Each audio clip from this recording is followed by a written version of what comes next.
Seminario Internacional. Asedios fenomenológicos y hermenéuticos 4. Enseñanza de la filosofía. Mi tema va a ser la filosofía andina, un desafío pedagógico y didáctico. Como ya han hablado mucho en estos días sobre la enseñanza y el aprendizaje de la filosofía en diferentes aspectos y contextos, y también desde diferentes enfoques y perspectivas, mi enfoque va a ser, en primer lugar, el enfoque desde la filosofía andina como una de las filosofías indígenas del continente Abya-Yala, como se llama a América Latina en acepción indígena. Bueno, más o menos, tengo entendido que tengo unos 40 minutos. Si tengo menos, por favor, que me lo digan. Entonces voy a ser lo más breve posible, lo más conciso posible. Tengo una pequeña introducción y 6 puntos. Para introducir un poco, que hay que decir que la enseñanza y el aprendizaje de la filosofía obedece en gran parte del mundo, y no solamente en América Latina, al ideal europeo occidental y refleja matrices coloniales y neocoloniales. Se supone en la academia que existe un canon establecido de lo que es filosofía y de la base textual que sirve de referencia para el proceso de enseñanza y aprendizaje. Este se limita en prácticamente todo el mundo al ámbito escolar y académico, con tal de que se enseña y aprende filosofía exclusivamente en los colegios y en las universidades. Por lo tanto, muchas de las presuposiciones consideradas universales no tienen validez en los contextos indígenas y rurales de gran parte del sur global. La crítica decolonial hace hincapié en el hecho de que la filosofía enseñada y aprendida en el mundo, incluyendo en contextos no occidentales, es justamente esta filosofía occidental, como si no existieran filosofías contextuales africanas, asiáticas o abyayalenses, latinoamericanas. Entonces, la enseñanza y el aprendizaje de la filosofía en gran parte de América Latina o Abya-Yala es anatópica, es decir, ocurre como en tierra ajena o como un elemento ajeno en tierra propia. Paso al primer punto, el caso de la filosofía andina.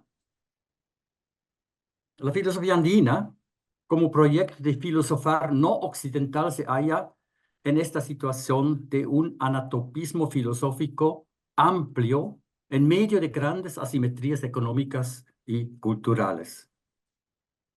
Anatopismo significa eso lo que acabo de explicar, que se traslada prácticamente un saber de un topos, de una cultura, de una civilización, a otro topos, en este caso el de lo indígena rural de Abya-Yala, sin considerar que también el contenido sufra, digamos, una adaptación o no. El debate sobre la cuestión de si existe o no esta filosofía andina, si tiene legitimidad o no, sigue vivo en ámbitos académicos, muchas veces alimentado por un eurocentrismo y una mentalidad neocolonial. Cuando yo empecé a enseñar filosofía en 1994, hace 30 años, en el Seminario Arquidiocesano San Antonio Abad en la ciudad peruana del Cusco, el currículo era exactamente el mismo que en Roma, Berlín, Nueva York, París y otras ciudades. En la biblioteca solo encontré los llamados clásicos de la filosofía europea y tal vez unos volúmenes sobre la filosofía analítica de Gran Bretaña y Estados Unidos. No había textos genuinamente latinoamericanos, ni mucho menos del mundo asiático o africano. Y por supuesto, no había ni la mínima noción sobre o la mención de filosofías indígenas de Abya-Yala. Pero lo más alarmante para mí era el hecho de que gran parte de los seminaristas claro, evidentemente solo varones, eran quechua hablantes, que tenían muchas dificultades con la comprensión del castellano y su reproducción en exposiciones y ensayos. Tenían que aprender el griego, el latín, al menos las bases, teniendo muchas deficiencias en el dominio de la lengua colonial en la que se enseñaba el castellano. Lo más chocante para mí era que estos jóvenes tenían que hacerse suyo un tipo de pensamiento que estaba tan lejos de su vivencia y modo de ver el mundo que la luna de la tierra. Fueron obligados a aprender la ontoteología medieval, la lógica bivalente aristotélica, el método discursivo cartesiano y la dialéctica hegeliana, para mencionar solamente algunos temas de la filosofía occidental dominante. Yo veía cómo se empeñaron a aprender un contenido totalmente anatópico y cómo eran campeones en memorizar. Sabían pasar los exámenes como si hubieran entendido algo de lo aprendido. Y lo mismo se puede decir también de los colegios, en donde enseñé también algunos años en esa época. La gran mayoría egresaron como bachilleres de sus colegios gracias a la capacidad increíble de memorizar y de copiar. Pero la gran mayoría nunca logró entender lo que aparentemente se enseñaba. Esta experiencia como docente de filosofía ha sido el momento de mi conversión filosófica y pedagógica. En vez de someter a las y los estudiantes a una circuncisión helénica occidental, busqué caminos como para aprender a aprender desde su contexto y mundo vivencial. Empezaba a elaborar mis propios textos en una perspectiva intercultural, aprendí el quechua y me dedicaba a la investigación sobre las fuentes de la sabiduría autóctona. En 1998 publiqué, como fruto de todo ello, la primera edición de la filosofía andina, con el subtítulo muy pertinente en este momento, Estudio intercultural de la sabiduría autóctona andina. Pero los desafíos siguen siendo mayores. No solo hay que mostrar que existe la filosofía andina como un genuino pensamiento sistemático, sino que es preciso descolonizar los métodos de enseñanza, aprendizaje de la filosofía en medio de un sistema educativo aún altamente colonial o neocolonial. En lo que viene de mi exposición, quisiera mencionar algunos de estos desafíos y obstáculos y diseñar algunos caminos como para asumirlos y superar los obstáculos. Me refiero en mis ideas a un contexto predominantemente indígena rural y mi referencia será la filosofía andina, aunque lo que expondré puede ser aplicado también a otros contextos indígenas rurales como el mundo mapuche, guaraní, nahua, maya, entre otros. Paso al segundo punto, que es el primer desafío con el cual tenemos que enfrentarnos, la cuestión lingüística. Un primer desafío consiste en el hecho de que gran parte del alumnado y del estudiantado en los contextos indígenas rurales tienen como lengua materna un idioma distinto al castellano. En el mundo andino son sobre todo el quechua y la aymara, aunque gran parte del estudiantado ha aprendido desde la primaria la lengua colonial del castellano, a veces inclusive en la versión del español peninsular. Las y los docentes pueden ser bilingües o son hispanohablantes, sobre todo cuando vengan de las ciudades. El desafío no solo consiste en la limitación de la comprensión del castellano por parte del alumnado estudiantado, sino sobre todo en la toma de conciencia de que los dos idiomas, el vernacular nativo, quechua aymara, y el español, ahí figuran dos mundos vivenciales totalmente distintos. El español, como lengua indoeuropea, se estructura en torno al sujeto, representado por el sustantivo o pronombre, mientras que las lenguas nativas de los Andes y de otras regiones indígenas se estructuran por el verbo junto a una serie de sufijos.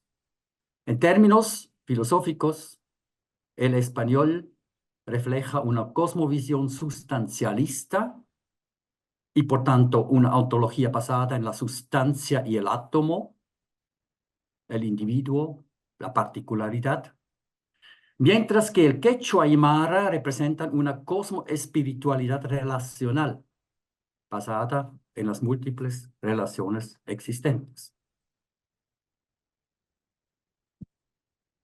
La traducción de contenidos filosóficos de un idioma a otro no es solo una cuestión lexical y gramatical, sino un verdadero ejercicio intercultural que requiere de una hermenéutica diatópica. La cuestión no es traducir palabras y frases, sino conceptos y cosmovisiones, es decir, paradigmas de vivir y sentir el mundo. Así, por ejemplo, la traducción literal de la palabra española ser o del griego on al quechua nos daría kai o kashai, pero con esta traducción una persona quechua hablante no entiende la amplitud y profundidad filosófica del concepto ser en la historia de la filosofía occidental. Una hermenéutica diatópica busca equivalentes homeomórficos, no sinónimos, equivalentes homeomórficos, es decir, conceptos que tienen una forma o un significado parecido, una función más o menos comparable en una y otra de las culturas o civilizaciones en las que son enraizadas. Según mi parecer, el equivalente homeomórfico del concepto filosófico occidental ser, en quechua aymara sería pacha, porque la función que cumple ser en la filosofía occidental es parecida a la función que cumple pacha en la filosofía andina y en las culturas andinas en general. Este proceso de traducción intercultural, si vale el término, tiene que tomar en cuenta las distintas matrices de pensamiento y de interpretación del mundo sin recurrir a un tertium comparationis o mediaciones que podría ser un concepto universalmente aceptado. Tal concepto universal supracultural no existe. Por lo tanto, solo queda un proceso oscilante de una hermenéutica diatópica intercultural entre dos o más lugares topoi. Eso es el primer desafío, o sea, no se trata de traducción lexical, gramatical, sino de una interpretación diatópica, de una hermenéutica diatópica, de la traducción de conceptos y mundos de interpretación. El segundo desafío, referente a lo lingüístico, tiene que ver con el hecho de que las culturas nativas, en comparación con la cultura dominante occidental, no es grafa, sino es ágrafa. No tiene la escritura y la textualidad como base. Entonces resulta una asimetría, por lo menos en el mercado de los valores simbólicos actual. Y esta asimetría, en donde se subvalora la oralidad en comparación con la escrituralidad, resulta en la inferioridad inherente a culturas orales con respecto a otras que tienen sistemas de escritura. Y es el resultado de una inferiorización por los llamados portadores de la escritura o de textos y su supuesta superioridad. Esto puede observarse nítidamente en el legendario encuentro entre el último Inca Atahualpa y el conquistador Pizarro en 1532 en la ciudad Cajamarca, norte del Perú, Cuando el acompañante de Pizarro, el padre Vicente Valverde, presenta a Atahualpa el libro físico, tangible de la Biblia, diciendo, esto es palabra de Dios. Y Atahualpa, como está acostumbrado a escuchar y oír la palabra del viento, del sol, del río, de los cerros, de los ancestros, etc., lo agarra, lo pone a su oído, escucha atentamente y dice, no habla, y lo tira al polvo, lo que resulta el inicio del genocidio que conocemos.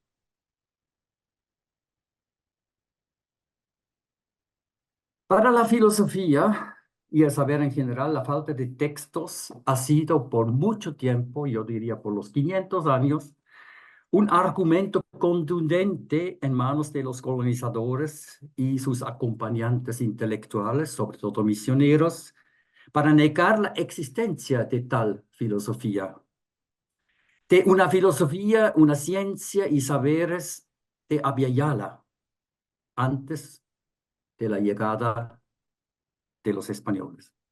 Esta suposición es un argumento desde el poder militar y no tiene nada que ver con la filosoficidad de un pueblo, pero siempre se ha puesto como un argumento contundente en contra de que exista una filosofía nativa propia. ¿Acaso Sócrates fue excluido del canon filosófico de Occidente? Porque no ha escrito ninguna palabra. La existencia de otra filosofía, en este caso de la filosofía andina, no es una causal para descualificarla como tal, sino es más bien un motivo para repensar y cuestionar el concepto y la definición occidental de lo que es filosofía, que insiste en la textualidad como base de su saber.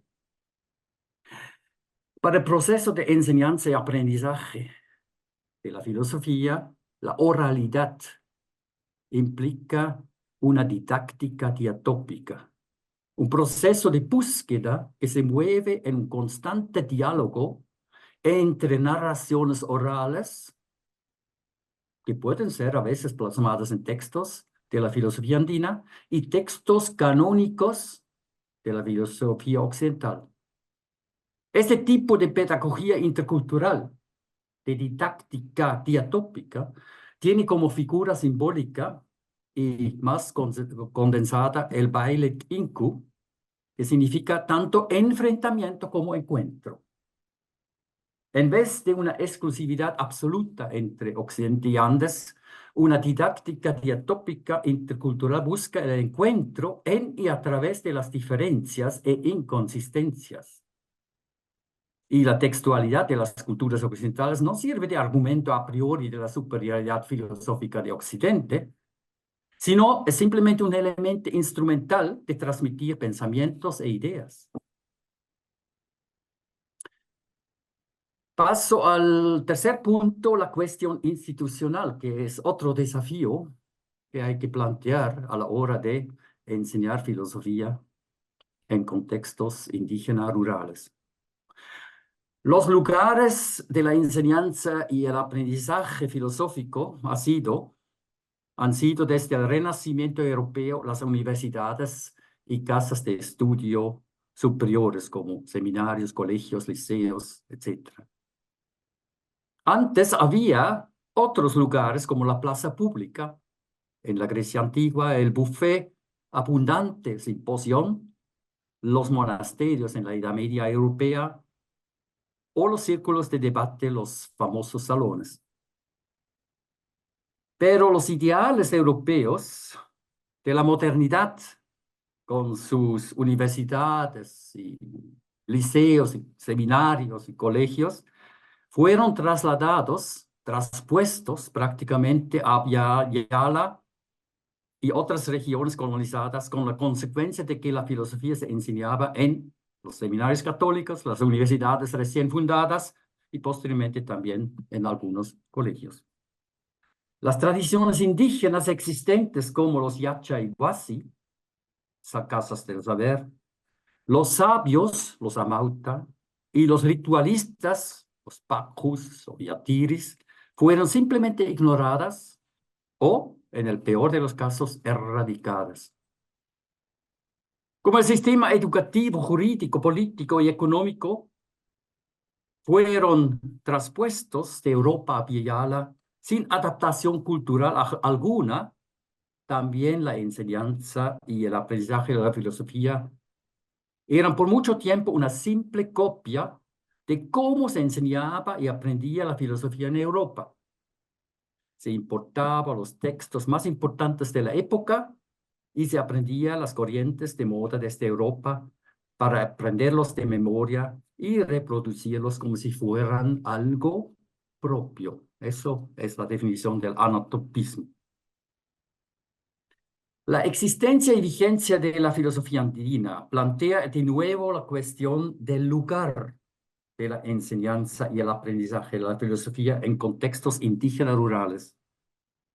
Diferentes países andinos han creado universidades indígenas, Bolivia, Ecuador, Perú, Colombia, en el afán de una descolonización profunda de las sociedades e instituciones estatales, junto al sistema jurídico, de salud, económico y político. Después de casi 2 decenios de experiencia con este tipo de descolonización, se notan los limitantes cuando se intenta crear alternativas indígenas en los moldes de la institucionalidad colonial o neocolonial, como son las universidades, en el caso de la jurisprudencia, los tribunales, en el caso de la economía, los mercados, las bolsas de valor, y en el caso de la salud, los hospitales. La matriz queda la misma, lo que cambia es el contenido. En el caso de la filosofía, se introdujo, por ejemplo, en la Universidad Mayor de San Andrés, la UMSA en La Paz, en Bolivia, una asignatura o inclusive una carrera en filosofía andina, que es muy loable, sin cambiar, sin embargo, metodologías, instrumentos, currículo o procesos de evaluación y titulación. O sea, el contenido es diferente, pero todo el resto, el molde, la matriz queda la misma. Y según mi parecer, esto puede y ha llevado, en cierto sentido, a una folclorización de la filosofía andina, que es tolerada como un nicho raro en medio de asignaturas típicamente occidentales. Lo que entonces urge en cuanto a la cuestión institucional es una reconsideración y reubicación del quehacer filosófico que no implica necesariamente el éxodo de las universidades y los colegios, pero probablemente un pluralismo de actividades filosóficas en lugares no considerados filosóficos por el canon occidental. Dicho sea de paso, también en Europa existían por mucho tiempo lugares no académicos en donde la filosofía tenía cabida. Me refiero a los lugares donde se producen los saberes y los conversatorios sobre los asuntos vitales de grupos humanos. O sea, donde realmente se debate temas urgentes, actuales, de profundo sentido y significado. En el caso andino son las comunidades indígenas, los barrios vecinales de las ciudades y los lugares de encuentro ritual. Y como el sujeto epistemológico en contextos indígenas no es el sujeto individual, sino la colectividad en sus actividades rituales, productivas, sociales y espirituales, el debate filosófico debe de llevarse a cabo, entre otros, en lugares densos de convivialidad y en momentos oportunos de transición, lo que son las zonas de chacanas o puentes entre diferentes ámbitos de la vida. Las universidades deberían convertirse en interversidades, en el sentido de lugares donde diferentes tipos de saberes se encuentran y entran en un debate fructífero de cuestionamiento, enriquecimiento y profundización mutua. Para la filosofía como parte integral, tal interversidad significa que la tradición filosófica occidental constituye uno de los insumos en tal debate, o polílogo, pero de ninguna manera el único. Más bien, la interversidad apunta a la superación de las disciplinas en el sentido de la transdisciplinariedad. Y con eso parto y paso al punto 4. La transdisciplinariedad, no, mejor dicho, la transversalidad. Más tarde voy a ir a la transdisciplinariedad, ahora la transversalidad de la filosofía andina. En los lugares donde filosofías indígenas han tenido cierta resonancia y aceptación en la academia en los últimos años, yo mencioné algunos, como la Universidad Mayor de San Andrés en Cusco, en La Paz, se las considera como una asignación más, junto al canon de currículo filosófico occidental. Así que el estudiantado aprende los diferentes aspectos de la filosofía occidental sistemática, como la lógica, epistemología, ética, estética, metafísica, antropología, etc. Los periodos de su historia, como es conocido y como es muy eurocéntrico, la edad antigua, medieval, moderna y contemporánea. Y como añadidura se ofrece un curso de filosofía andina, o un curso de filosofía latinoamericana y tal vez un curso de filosofía china, muchas veces sin nexo orgánico con lo anteriormente aprendido. Esta arquitectura de la enseñanza filosófica hace hincapié en lo folclórico o específico de la filosofía andina, que rápidamente puede convertirse en capricho de ciertos docentes y estudiantes. Pero la filosofía andina, como cualquier filosofía seria, tiene la pretensión de ofrecer un paradigma que permea todas las asignaturas filosóficas y de entrar en diálogo con una tradición filosófica de mayor impacto en el continente, que es la occidental. Esto significa que hay que apuntar por la transversalidad de la filosofía andina, lo que significa que su matriz sea el punto de partida y la referencia discursiva en todos los tratados filosóficos, no como una asignatura más, sino prácticamente como la línea transversal y el punto de referencia contextual de todos los temas por debatir. El enfoque es intercultural y no monocultural. Y lo intercultural presupone que ningún pensamiento, ninguna cultura o civilización contiene el conjunto de verdades y saberes, sino que solo es sino solo en una sintonía de voces, en y a través de un polílogo en condiciones simétricas, se puede llegar a la verdadera universalidad. O sea, hay un concepto de universidad muy distinta a la que nos propone la filosofía occidental dominante, que prácticamente parte de un concepto a priori que hace prácticamente una identificación de la filosofía occidental con la filosofía universal, que es un monoculturalismo tremendo. Para la filosofía, el enfoque intercultural significa que ni la filosofía occidental, ni la andina, ni la china, ni la bantú pueden abarcar por separado el conjunto de conocimientos y verdades sobre la realidad. Solo en y a través de un esfuerzo dialógico o polilógico se puede apuntar a una validez universal. La transversalidad de la filosofía andina significa entonces, en todas las cuestiones en todas las cuestiones filosóficas, la primera perspectiva rectora es este pensamiento autóctono para no quedarse en un monoculturalismo. Entra en un diálogo permanente mediante la hermenéutica diatópica que ya mencioné, con la tradición occidental en sus diferentes manifestaciones. Claro, también puede entrar en diálogo con otras tradiciones como la hindú, como la china, como la maya, la nahua, etc. Y de este modo, el diálogo interfilosófico se ampliaría a un polílogo.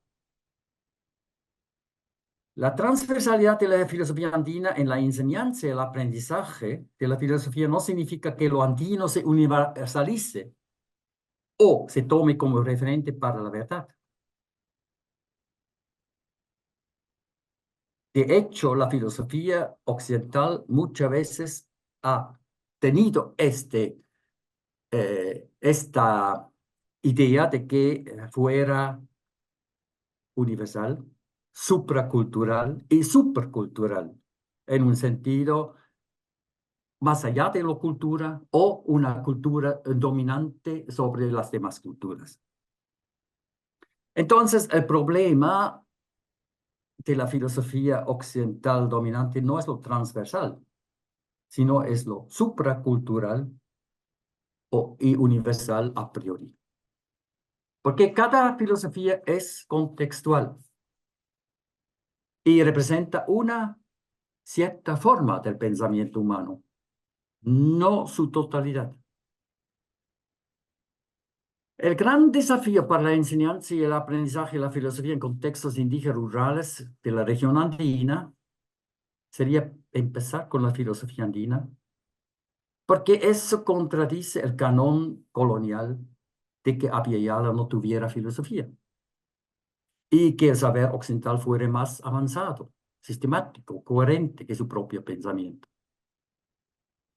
Y otro peligro que yo veo también es cuando se empieza con lo andino como perspectiva y como fundamento, también se puede llegar a otro tipo de culturocentrismo, en este caso el andinocentrismo.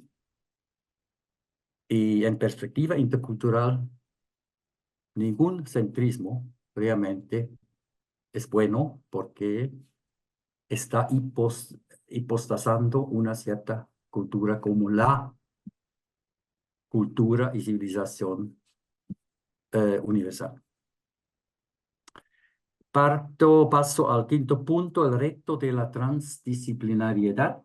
Veo, me queda un poco de tiempo.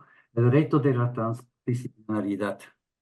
La repartición del saber en disciplinas y subdisciplinas es básicamente un concepto europeo del siglo XVII-XVIII y fue introducido a raíz del discurso del método de Descartes. En la Edad Media había todavía las artes liberales, la filosofía y teología como ciencias universales. En la modernidad europea, el espíritu analítico empieza a dominar sobre el espíritu sistémico, con tal de que la descomposición, eso significa análisis, descomponer, del conjunto del ser y saber, forma un prerequisito para el conocimiento del todo. Comprender algo significa, en consecuencia, conocer todas sus partes y los detalles más mínimos. Entonces, la modernidad europea occidental puede ser caracterizada como la historia exitosa, entre comillas, del espíritu analítico en desmedro de la comprensión holística. La colonización de pueblos otros y la crisis ecológica actual echan una luz menos favorable a este supuesto éxito. Porque este espíritu analítico de la filosofía occidental moderna se convierte en boomerang para la misma sobrevivencia de la especie humana. Una de las consecuencias del enfoque analítico en la producción y reproducción del saber ha sido el establecimiento de disciplinas. Y el término dice todo. Disciplinas es para disciplinar. Bajo el techo unificador de la universidad. Este principio, analizar las partes para entender el todo, era llevado a cabo de tal rigor que la especialización en subdisciplinas producía un saber totalmente desligado de los problemas y cuestiones urgentes. Vivimos en compartimientos totalmente incomunicados, y eso se nota hoy ante los grandes retos que enfrentamos, como el cambio climático, como las guerras, como las desigualdades sociales y muchos problemas, en donde con esta compartimentalización de los saberes ya no se puede. La filosofía andina parte de un principio opuesto al ideal occidental analítico. Según su intuición, el todo es mucho más grande que sus partes y tiene una cualidad muy distinta. Para la filosofía andina, el todo relacionado tiene prioridad epistemológica, ontológica y axiológica por sobre las partes que se relacionan. Conocer algo significa conocerlo en su relacionalidad intrínseca, en su red, en su conexión. Entonces, esta condición repercute en la exigencia de superar las disciplinas establecidas por el ideal científico occidental, es decir, apuntar a la transdisciplinariedad como el corolario en el plan de la pedagogía y la didáctica de saberes. Eso significa dos cosas para la enseñanza y aprendizaje de la filosofía. Por un lado, el quehacer filosófico en la perspectiva de la filosofía andina se desarrolla en un continuo de enfoques y perspectivas, sin someterse a disciplinarse. Siendo una empresa colectiva y de constante diálogo, se empieza asumiendo la relacionalidad primordial como punto normativo de avance. Y por otro lado, la filosofía se junta con otros saberes para acercarse a los fenómenos que se nos presentan. Así, por ejemplo, la cuestión de salud y enfermedad no es tratado en un contenedor, por ejemplo, la medicina, como es el caso en Occidente sobre todo, sino abarca en un polílogo interdisciplinario junto a la sociología, religión, jurisprudencia, política, espiritualidad, etc. Sexto punto, dialéctica de praxis y teoría. Creo que voy a tocarla brevemente.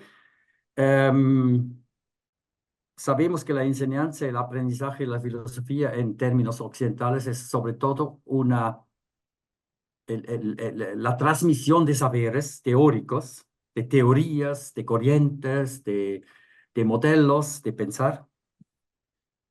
Muchas veces sin vincular todo eso con el mundo vivencial del estudiantado, del contexto en donde se enseña y se aprende esta filosofía, sino como si existiera en un mundo platónico ideal. La necesidad de vincular la reflexión filosófica con la práctica concreta se da mucho más todavía en contextos indígenas rurales. Si no, se puede convertir muy rápidamente en un elemento ideológico, ajeno, inclusive alienante, porque se vive una cosa y se aprende otra cosa. Y no hay el enlace, no hay el debate sobre qué significa eso en la práctica vivencial. Lamentablemente, los textos corrientes de estudio de filosofía, que por lo menos yo he visto en los colegios y en las universidades, en muchos de ellos, reflejan todavía este espíritu anatópico y colonial. Se presupone que la filosofía surgió en Grecia en el siglo VII a.C. y que fue introducida en Abya por los primeros misioneros y posteriormente por la élite intelectual criolla. Eso es un supuesto que se puede ver en los textos de estudio de base, prácticamente. No se habla de filosofía andina, de un saber precolonial, nada de eso. Entonces, la recuperación de este tipo de saberes es también un acto decolonial, muy importante. Esto significa que la enseñanza y el aprendizaje de la filosofía en ámbitos indígenas rurales debe partir consecuentemente de la práctica concreta de la gente, sus inquietudes y preguntas, su forma de ser y pensar. La praxis forma el punto de inicio de una reflexión que incluye la cosmoespiritualidad andina como una matriz para la reflexión. Y posteriormente se puede reflejar eso y entrar en diálogo y polílogo con otro tipo de pensamiento ya establecido. Pero si se hace de otro, del orden inverso, se corre el riesgo y el peligro de que quede en una filosofía totalmente desligada del contexto. Por ejemplo, temas como la minería en regiones rurales o el tema del flujo de migración hacia las ciudades o hacia el exterior son temas recurrentes en el mundo rural indígena. Y si se empieza con el planteamiento de estos temas, se puede llegar a una reflexión sobre las bases pachasóficas, en este caso, de la filosofía andina, y se puede enfrentar eso con el espíritu analítico mecanicista de la modernidad occidental, y se puede ver si las actividades mineras, por ejemplo, obedecen a un espíritu analítico acumulador, etcétera, en desmedro de una concepción más biocéntrica de los Andes. Voy a llegar al último punto para concluir. La descolonización de la educación en general y de la enseñanza filosófica en particular empieza con una actitud de sospecha, es decir, con una hermenéutica intercultural y descolonización de sospecha que debe acompañar todo el proceso educativo, desde las leyes estatales de educación, los planes de estudio, los currículos y los procesos de evaluación. Debemos de preguntarnos constantemente por qué educamos, para qué educamos, a quiénes educamos, con qué educamos, qué son los presupuestos subyacentes a nuestra labor educativa, cuál es el perfil del estudiantado, qué intereses tienen los protagonistas de la educación. Y si sabemos contestar estas preguntas, ya hemos hecho el primer paso hacia una educación descolonizadora.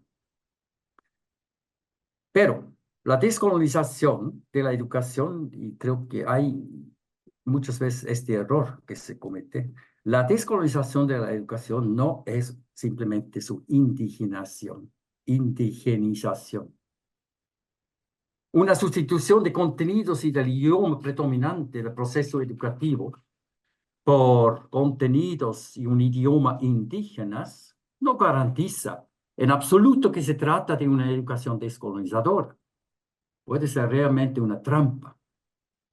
El diálogo interepistémico entre dos sistemas de conocimiento es un primer paso en la construcción de una educación descolonizadora, pero no es suficiente.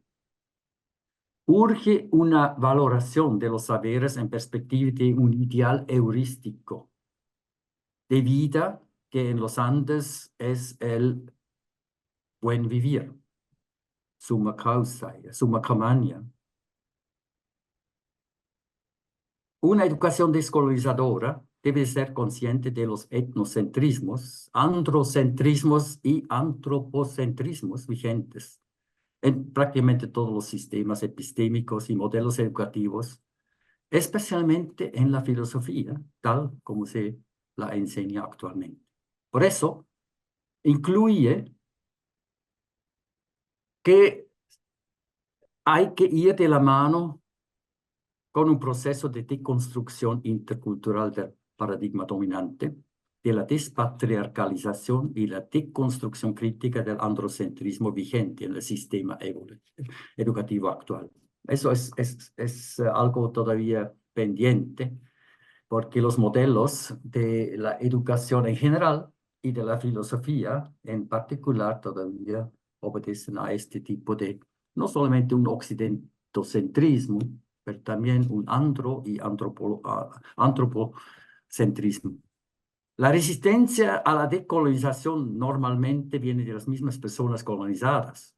O sea, no hay que echar la culpa a los que vienen de afuera, no tanto a los actores colonizadores, sino que es esta dialéctica de ser a la vez colonizador o colonizadora y colonizado o colonizada,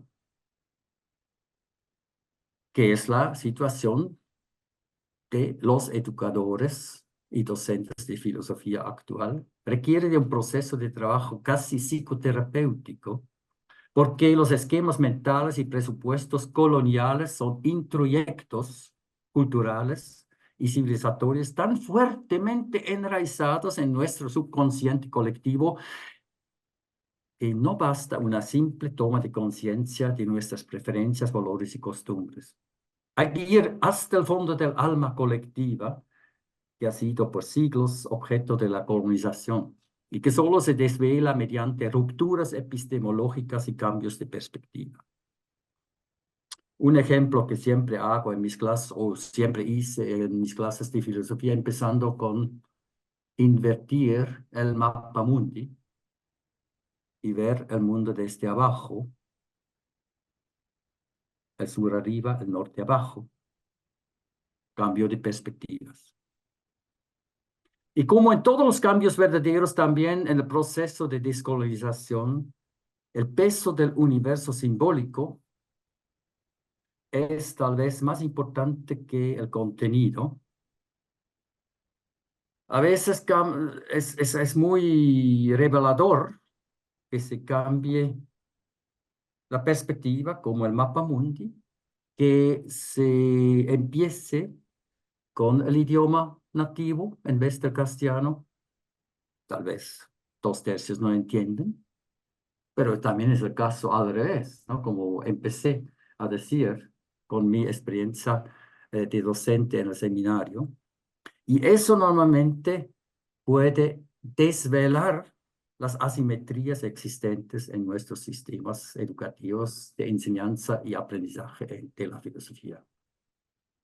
Les agradezco por su paciencia y estoy a disposición, dispuesto a tal vez ver algunas preguntas. Muchas gracias.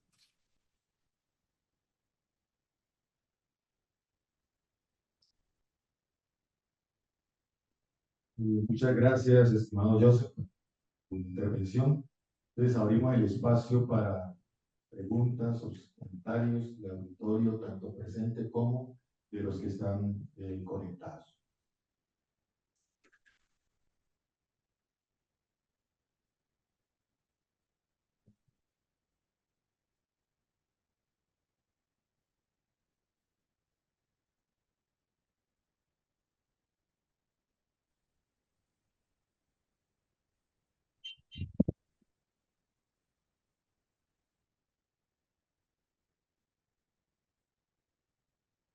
Bueno, buenas tardes. Bueno, buenas tardes de aquí, de Colombia, profesor Joseph Sterman. Saludarlo, Víctor Valencia, estudiante de Filosofía de quinto semestre. Bueno, pues encantado de tenerlo pues, aquí en esta conferencia. Aproveché, pues digamos, mediante el tiempo poder desarrollarme pues unas preguntas, sin antes obviamente pues poder hablar sobre el contexto. Pues hablar que desde el Abya Yala, pues en sí, concepto que desde los pueblos originarios de aquí de Colombia nos han destinado como tierra madura, tierra viva, ¿no? O se puede decir como tierra floreciente. En ese sentido, podemos decir o dicen a veces que América se llamaba antes el Abya Yala, ¿sí? Entre ese contexto, pues obviamente pues cada región tomaba el nombre de cómo determinaba pues América. En este caso, pues en el periodo Inca se denominaba como el Tahuantinsuyo, ¿sí? En este caso, pues el Tahuantinsuyo lo dividía dentro de las cuatro regiones, o en este caso lo trataba de los cuatro imperios. En este caso, donde entraba Colombia era en el Chinchaysuyo, que en este caso pues estábamos con Perú, Ecuador, y en este caso vale nacionalmente Colombia. Entonces, dentro de esa historia, hemos estado en la recuperación, obviamente, de los saberes ancestrales, en la recuperación nuevamente de la ley de origen que nosotros hablamos, y pues dentro de eso también emergen los educadores que están en la recuperación. Entonces, abriendo un poco más a las preguntas, dentro de su diálogo me formula 4 preguntas que, pues, atrevidamente, valga la redundancia, me atrevo a decirle. Entonces, para los educadores, como primera pregunta, ¿cómo se pueden integrar principios de la filosofía andina en el currículo escolar para promover una educación más inclusiva y diversa? La segunda pregunta es, ¿cómo se puede evaluar el impacto de la enseñanza de la filosofía andina en el desarrollo personal y social de los estudiantes? Seguidamente, ¿cuáles serían los principales obstáculos que enfrentan los educadores al intentar incorporar la filosofía andina en sus clases? Y por último, ¿qué tipo de formación y sensibilización necesitan los educadores para enseñar filosofía andina desde una perspectiva descolonizadora? Le agradezco mucho, pues, profesor Esteban, estoy aquí pues, atento también a su respuesta. Gracias. Gracias. Bueno, muchas gracias. No sé si voy a contestar de inmediato porque las preguntas son tan amplias y tan profundas que se necesita otra charla de 1 hora, pero no les voy a abusar del tiempo tampoco. Tal vez una primera observación en cuanto a denominaciones como Abya Yala, Tawantinsuyo, etc.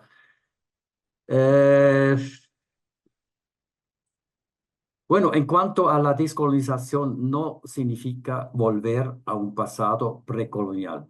Creo que es también un error, una falacia. Entonces, eso del Tawantinsuyo me parece valioso como una perspectiva histórica, pero sabemos que hay mucho más pueblos en lo que se llama Abya Yala que lo andino, quechua aymara, y además el Tawantinsuyo también, y eso hay que decir también, ha sido un reino imperial, ¿no? O sea, no hay que ser ciego tampoco por este lado. Entonces, creo que no es un referente para una denominación indígena propia de lo que por siglos fue llamado América Latina. Pero América Latina, el término refleja tanto la colonialidad como también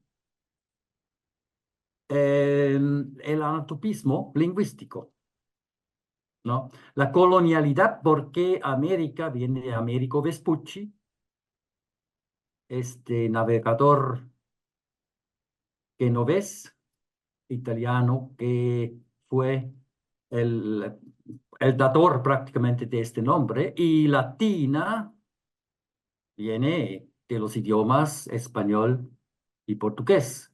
O sea, es doblemente colonial, yo diría. Abya Yala, el término, por supuesto, es también sesgado, podemos decir, no es, digamos, algo que se puede compartir.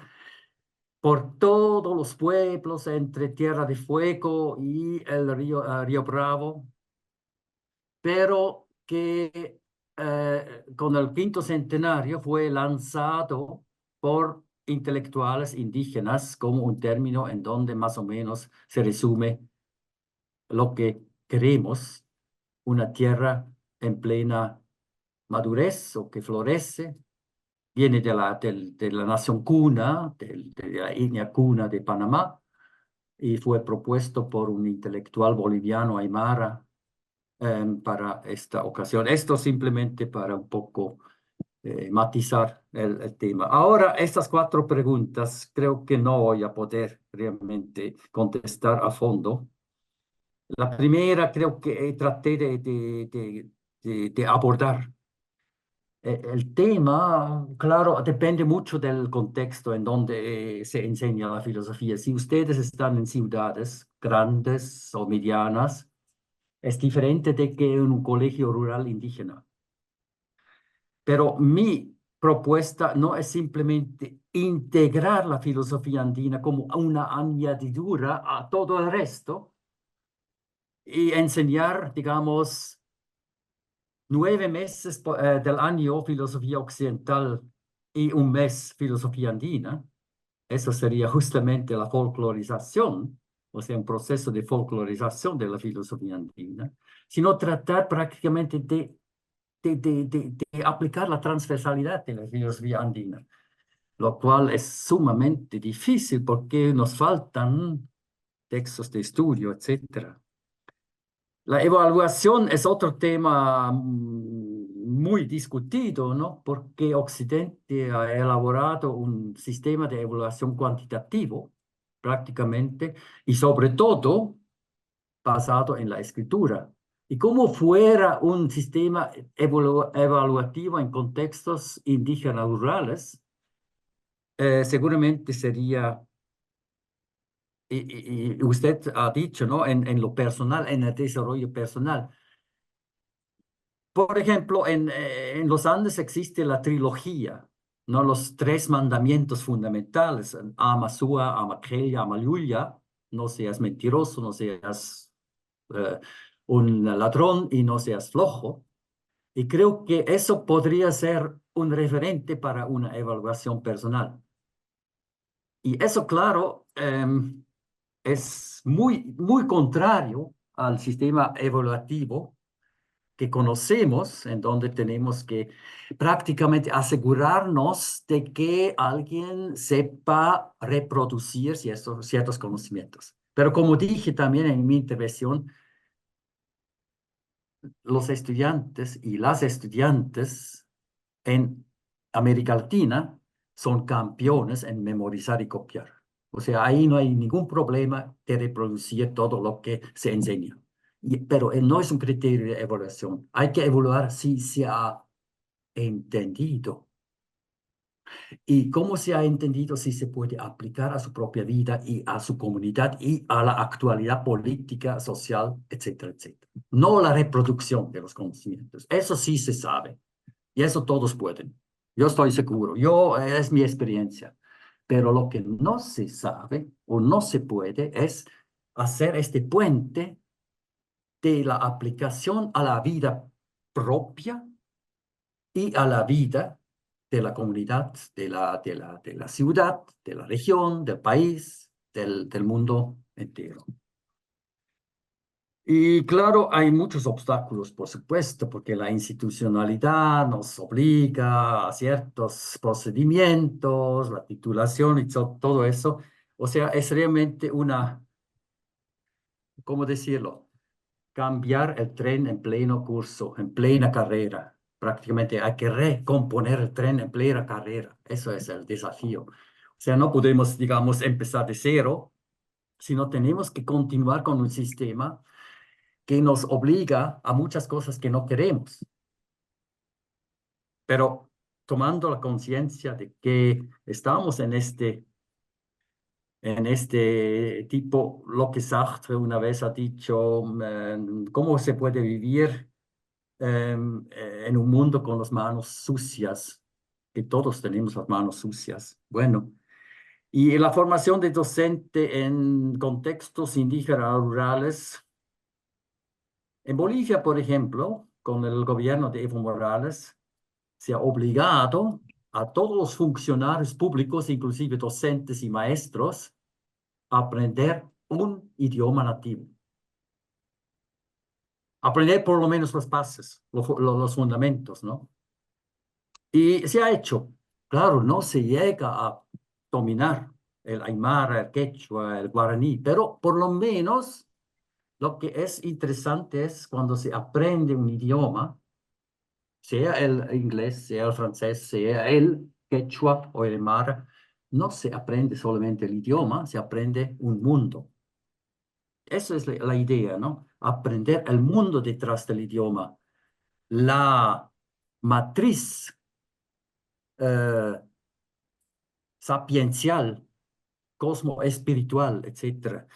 Entonces yo diría, eso tendría que ser parte de la formación de docente a través del idioma, introducir a un mundo otro y tratar ahí también de articularlo con lo que desde los colegios y las universidades tradicionalmente aprendemos.